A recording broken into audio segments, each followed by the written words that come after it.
Thank you, everyone, for joining us for another podcast of Wise Women Forward. And today on Wise Women Forward, we're honored to welcome Toks Olagundoye, a Nigerian-American actress who's known for her work on The Neighbors, Veep, Castle, and the reimagined Frasier.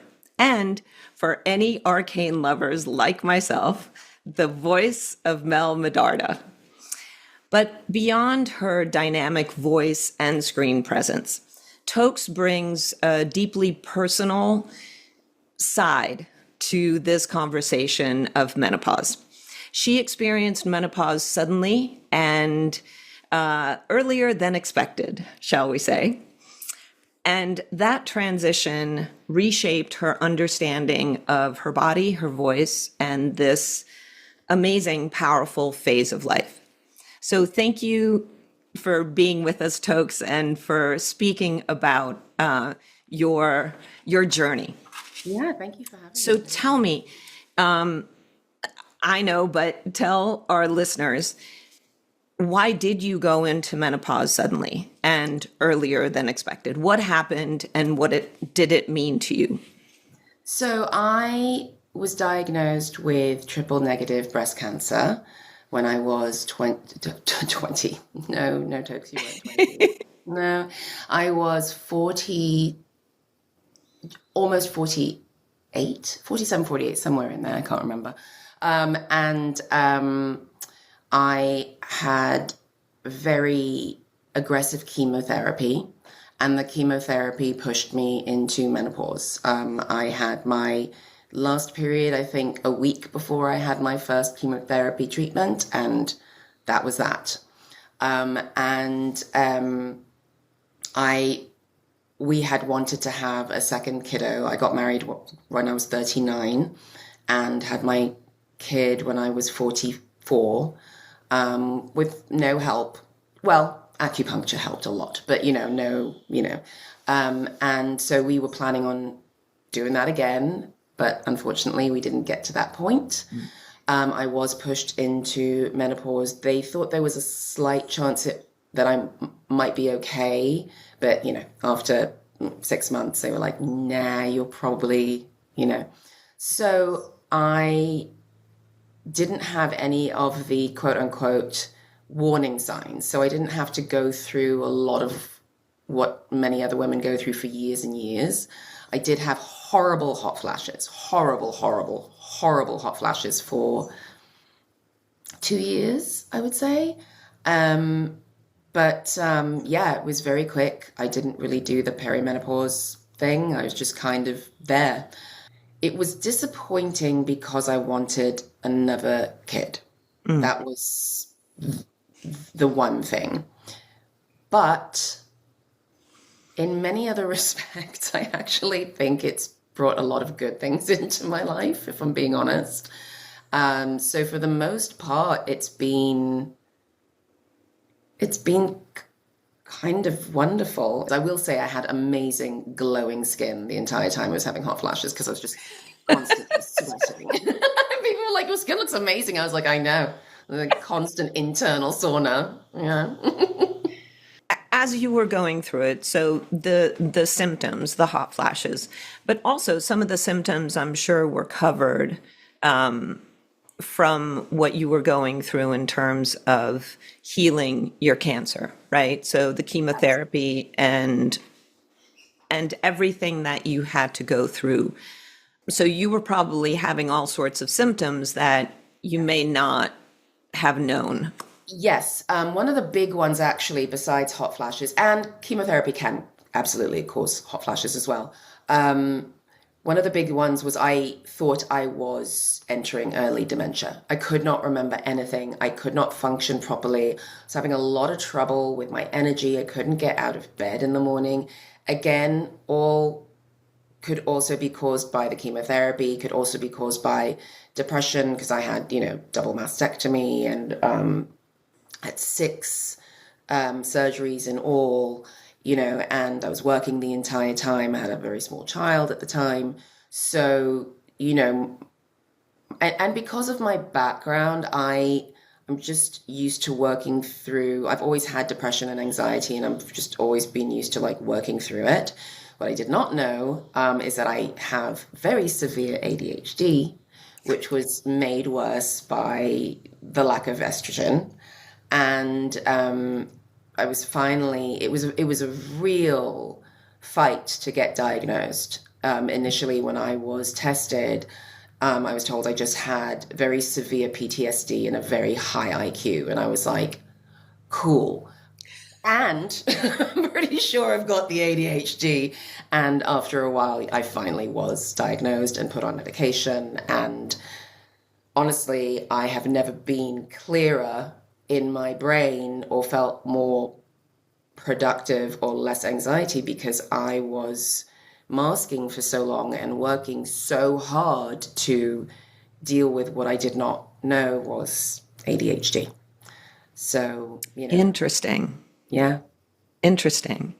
And so the estrogen, when you were fertile, was helping you mask, right? And Guess so, when it was gone, it just got so much worse. yeah. Like I really, my husband would have to come into, like he would have been up and around and he'd have to come in and like sit me up, push me against the bed. So I was sat up. He'd be making me like cups of tea that had like 3 tea bags in it, just to like get me out of bed, like open all the windows. And I would just sit there, and I would get to the point where I would manage to get out of bed and get my kid to school and walk the dogs and do all the things that I had to do. But it was an actual struggle, and I couldn't remember anything. I was losing everything, which I've always been that way. I mean, that's an ADHD thing anyway, but it was really bad. I really could not remember. There were times I would be staring at my husband. I'd be like, what's your name? What's your name again? Really, really bad. And I really thought it was early onset dementia. I really did. Wow. Wow. So I've also, through my process of the transition of menopause and from talking to a lot of other women, there seems to be this, I just don't care anymore, right? Even we don't give an F anymore, right? Seriously. So do you think, certainly you going through that with cancer, but do you think a piece of it was also that all of a sudden your hormones just dropped and you're now on the other side of it? Do you think that also gives you a certain amount of, you know what, this is just me? I do, but I think there was sort of like the perfect storm, which is, first of all, I had a small child. I mean, he's 6 now. I had a small child at the time, and that was my priority. I was not my priority. My priority was my child staying alive and my child being present for my child. So that's number one. Number two is that I realized that I had to be taking better care of myself. And I'd been in therapy for a decade, but I'd been told to go on anti-anxiety meds for a long time, and I wouldn't. I was like, I don't want to be on medication. And I went on anti-anxiety medication. And that somehow happened right before my diagnosis. And it really helped. It really, really helped me to just, give me the room and space I needed to be like, let's be logical about this. You don't have to freak out about it. Let's just be logical, and just really properly take care of my mental health, which then only benefited me because then I had a psychiatrist monitoring me while I was going through the chemo and the menopause, and who was able to help me, So I was properly medicated. I was focusing on my kid, and, I was going through this thing that was really changing my brain and my body. And all of it together, I was just kind of like, I mean, I don't believe in toxic positivity by any means, but I was just kind of like, I'm alive. I get to do what I love to do. I have this wonderful, perfect child. I've got an amazing husband, got wonderful friends, wonderful family. Okay. That's awesome. And so I don't know that I was ever someone who wanted to impress other people, But especially walking through this world as a Black woman and an immigrant, I was very conscious of not wanting to do anything that would make me stand out in a negative way. Like kind of like do as well and as much as you can to like kind of like blend in and not be, you know. So I mean, like there are people on this planet who only know me with an American accent, for instance. Like at my kids' school, I'll speak with an American accent because I've always just wanted to blend in. Like I don't want to stick out, right? And now there's a little bit more like, you know, like if you don't like me because I'm Black, or you don't like me because I'm an immigrant, or because I'm older or whatever, all right, then we're not meant to be in each other's lives. It's fine. You know, I'm kind of a little bit more along those lines, which makes me much happier. It makes me more valuable to the people around me because I'm not constantly concerned about myself, right, and how I seem to be appearing to other people. But it's also making me a much better actor and a much better parent. Much, much better parent. So in our film, Wise Women, we show that our female ancestors have been going through menopause for millennia, millions of years, really. And that post-menopause stage of life is really the time where the wisdom, the experience, the leadership kind of comes on point. The way that you're talking, even though you traveled that transition through a terrible health issue, but you've come across it, you're sounding very much like that wise woman where you're wanting to put yourself forward, whoever you are, and it's up to other people to like you or not like you. And if they don't like you, they can just step off. Is that how you're feeling?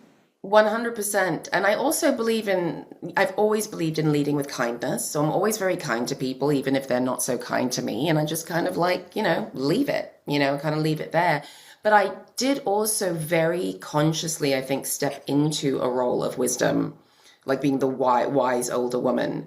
And I enjoy it. And that may come from the fact that I was born and raised in Nigeria. We very much revere our elders. We do not dismiss older people. We do not think that they are less than or stupid or whatever.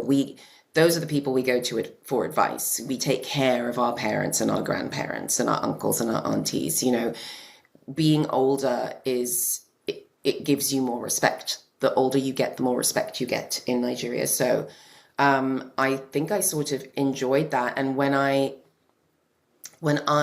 started Frasier, I very consciously, I was very conscious of making sure that when we had other actors on set, we were very welcoming. We, as a group, at a certain point realized, oh, this is what we're doing. Kelsey's very much like that as well. And while we are doing this episode, whoever's in the episode is part of our family.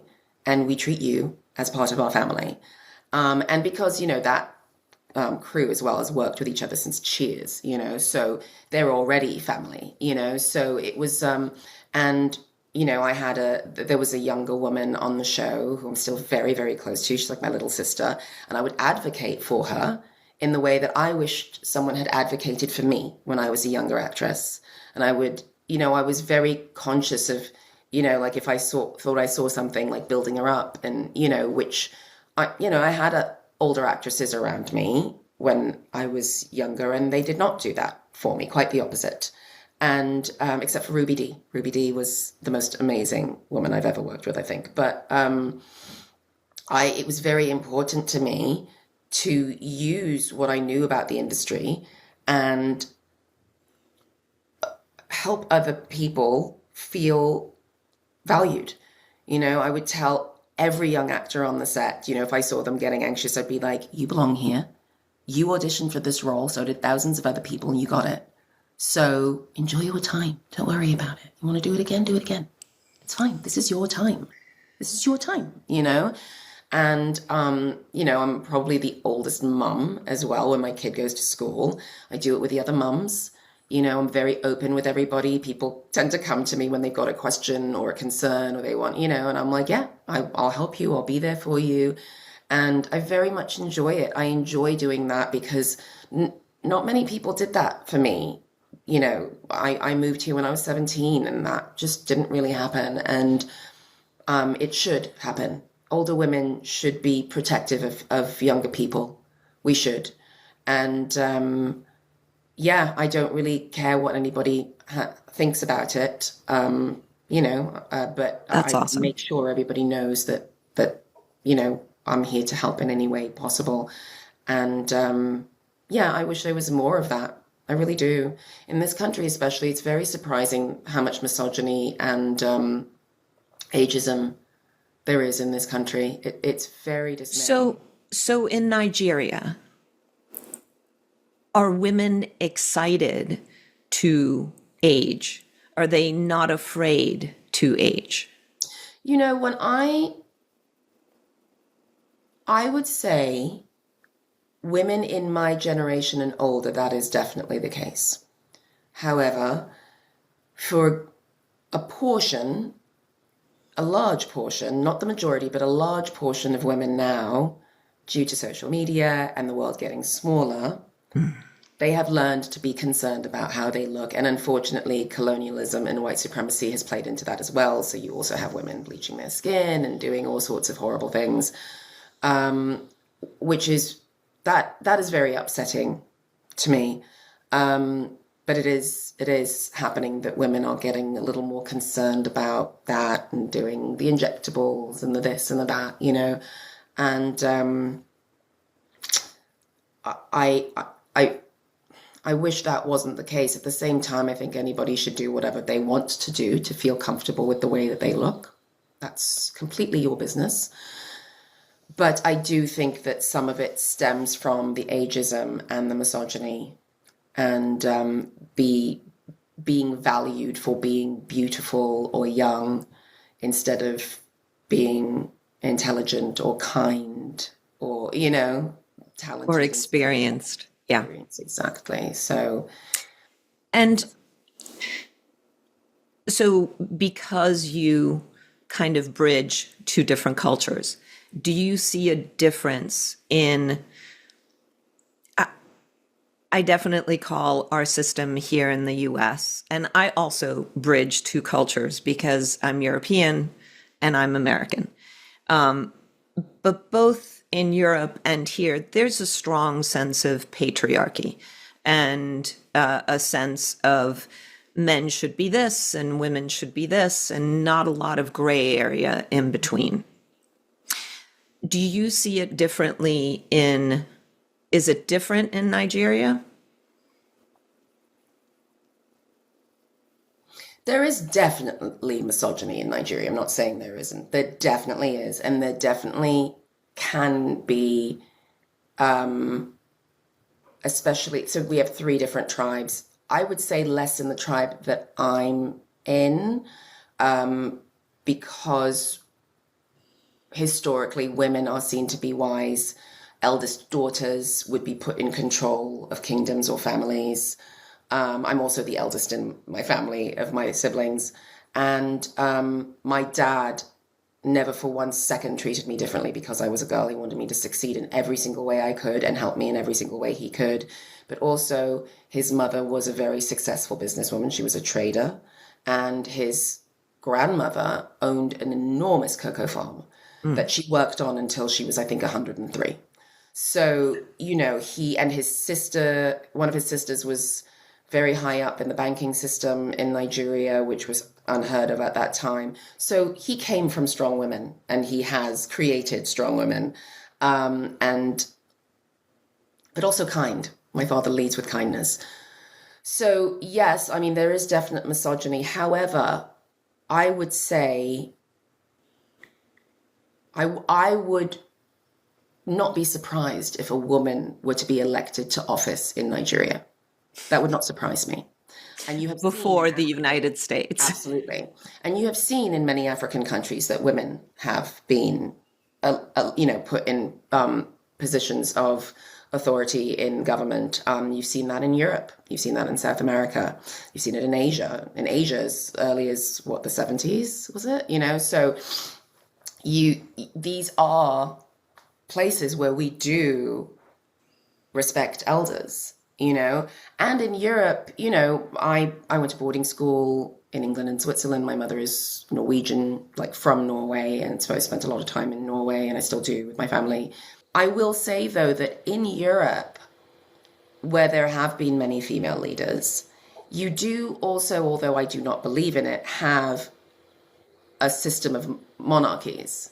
And you have had many female monarchs who were very well respected. So I think that the idea of a woman being in power in those countries is not unheard of. So while there absolutely is still misogyny, you will, however, still see men respect a woman. I mean, in Italy, what was it? I don't know if she still is, but I know that there was a former porn star who was at a very high level in government in Italy at one point. Yeah. Right? Yeah. And everybody was like, okay, great, whatever. But we respect you for what you're doing now, You would never see that here. Never in a million years would you see that here, I mean, this country was really shaped to benefit white straight men. It really was. I mean, it was crafted that way. So if you are any other kind of minority, whether it be female or a different color or LGBTQ or an immigrant or whatever, the system does work against you here. It's really interesting. And you just said it, if you're any other kind of minority, when the truth is that women are a slight majority in the world, Absolutely, right? yes. There's Yes. 51% of us instead of 49, which, I mean, basically it's just equal. And it's interesting how I so see the difference that you're seeing in the misogyny. But the fact is, it's the system itself, which is this kind of thinking from one or a few heads up and telling everybody else what to do. Right. And that's patriarchy. So yes, there's been women in those places of power, but really the sense of community first, that's something that I would love for us to go back to or forward to. So, we call this podcast Wise Women Forward. For you, what does Wise Women Forward mean? Wise Women Forward. What does that mean to me? Wow, I have to take a breath. I might start crying. Warning. Another thing that I do quite a bit after post-menopause. I was not a big crier before, and now I'm like, I'm having emotions. It's fine.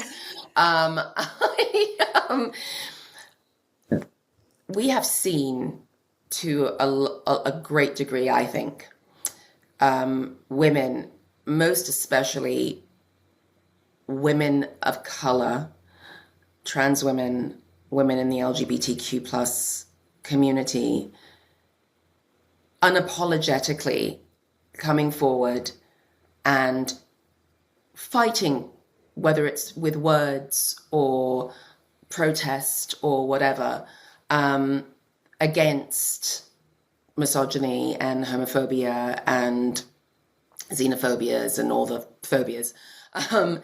And as a result, we are seeing more and more, quote unquote, minorities in government.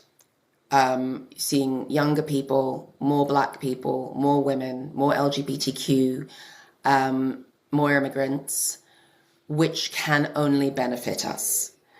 I think that when you have a great deal of women who are fed up and say, no, I'm going to take the reins and you pipe down, sir, I'm in the middle of saying something, it will carry us forward. It's not going to be easy, but I think that seeing that is important for the human beings who are coming after those people to say, oh, this is possible, that is possible, this is possible. But also you have a group of people who are so disenfranchised and who, straight white men and misogynistic white women and self-hating minorities hate so much that we don't have that much to lose. So that's putting, the people who believe themselves to be elite in a very dangerous position, because when people feel like they don't have much to lose, they will do exactly what they know is right to get to the next level. And I don't know that there will be a female president in this country anytime in the near future, right? I don't know. They have shown very clearly in this country that they do not want a woman to be president. However, we did have a black woman as vice president. And I think if we can stay the course and people can... One of the greatest strengths that I'm seeing with a lot of the women who are in positions of power now is the ability to communicate, right? In order to actually communicate, you need a few things that are imperative. One, you need to listen. You need to be able to listen and actually hear what the other person is thinking. Two, you have to be smart enough to know you don't know everything. And you have to be smart enough to know what you don't know, if that makes any sense. Yeah. So that when you're hearing the other side, you are informed enough to take the information that you know is true and use that to communicate so that the other person understands where you're coming from or understands, oh, I should stop talking because I don't know what I'm talking about. And if that doesn't happen, and many times it doesn't, the people listening to the conversation will think, oh, because a huge problem in this country right now is a lack of actual factual information, right?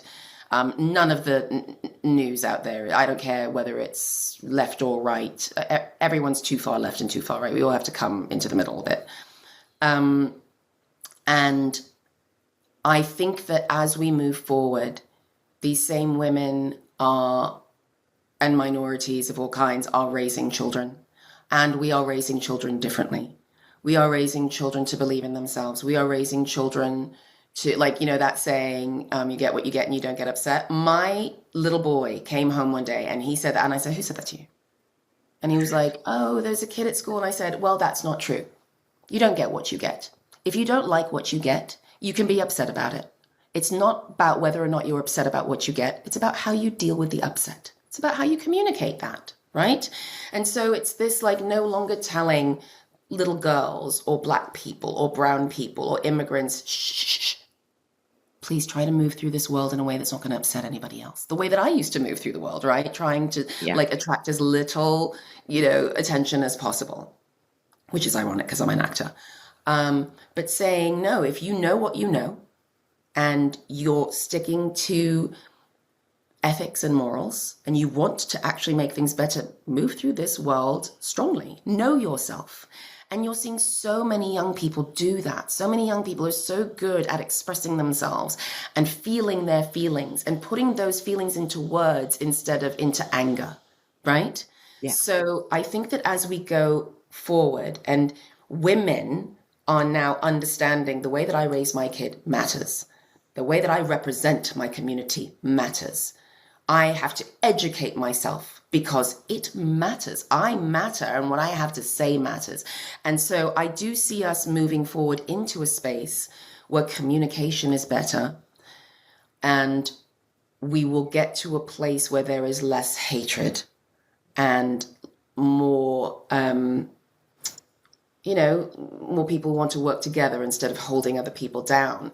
But I think that it's going to take a while, because the thing that really pervades almost every single type of person or not pervades, that it persists within every single type of person in this country is toxic masculinity. There's so much toxic masculinity in this country, and I see it in women, and I see it in children, and I see it in the way things are designed and the social constructs, and it's, in reality television, in video games, in clothing, I see it everywhere in this country, and that is the main poison. So the more we get people to feel their feelings and allow boys to be gentle and girls to be strong, and the only thing you have We'll to confine to is balance that. yourself. Yeah, Yes. Yes, we'll because I balance think it. that the main problem that any country, organization, community has are the insecure people who need to feel like they're in control and scare people into into kowtowing so that they can feel strong and in charge. It all comes from insecurity. That's what I Yeah. think.